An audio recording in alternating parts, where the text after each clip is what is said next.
विज्ञान और प्रौद्योगिकी स्टैंडर्ड 9th।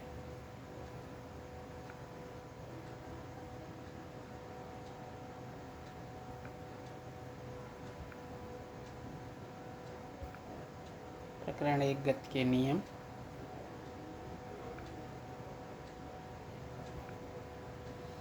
रिक्त स्थानों की पूर्ति करके वाक्यों को पूर्ण करो, उनका स्पष्टीकरण लिखिए। पिंड की गति के प्रारंभ और अंतिम बिंदु के बीच की कम से कम दूरी को पिंड का विस्थापन कहते हैं। अत्वरण अर्थात ऋणात्मक त्वरण। जब पिंड एक समान वृत्ताकार गति से जाता है तब उसकी दिशा प्रत्येक बिंदु के पास बदलती है। टक्कर के समय कुल संवेग हमेशा अक्षय रहता है। अग्निबाण का कार्य न्यूटन के तीसरे नियम पर आधारित है।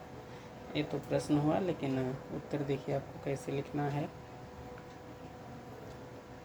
या इसमें विस्थापन भरना है यहाँ, और इसमें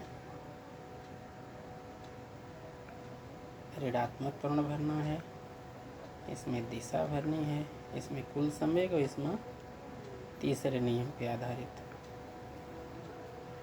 वैज्ञानिक कारण लिखिए। जब कोई पिंड मुक्त रूप से जमीन पर गिरता है तब गति का त्वरण एक समान होता है। स्वतंत्र रूप से जमीन पर सीधे गिरने वाले किसी पिंड पर केवल पृथ्वी का गुरुत्वाकर्षण बल क्रियाशील होता है। पृथ्वी के पृष्ठभाग पर किसी पिंड पर क्रियाशील गुरुत्वाकर्षण बल लगभग सभी स्थानों पर एक समान होता है, इसलिए उसका त्वरण भी एक समान होता है।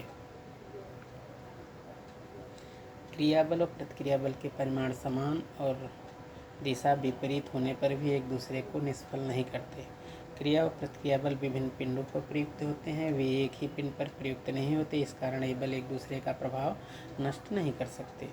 समान वेग वाली दो गेंदों में से क्रिकेट की गेंद को रोकने की अपेक्षा टेनिस की गेंद को रोकना सरल होता है। टेनिस की गेंद का द्रव्यमान क्रिकेट की गेंद के द्रव्यमान से कम होता है, अतः दोनों गेंदों का वेग समान होने पर भी टेनिस की गेंद का संवेग क्रिकेट की गेंद के संवेग से कम होता है।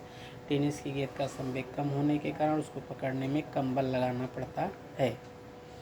विरामावस्था में पिंड की गति एक समान मानी जाती है। यदि पिंड द्वारा समान समय में समान दूरी तय की जाती है तो उस गति को एक समान गति कहते हैं। जब कोई पिंड विरामावस्था में होता है तो उस पिंड की चाल अस्थायी रूप से शून्य होती है, अर्थात पिंड समान समय में शून्य दूरी तय करता है, तब विरामावस्था वाले पिंड की गति एक समान मानी जाती है।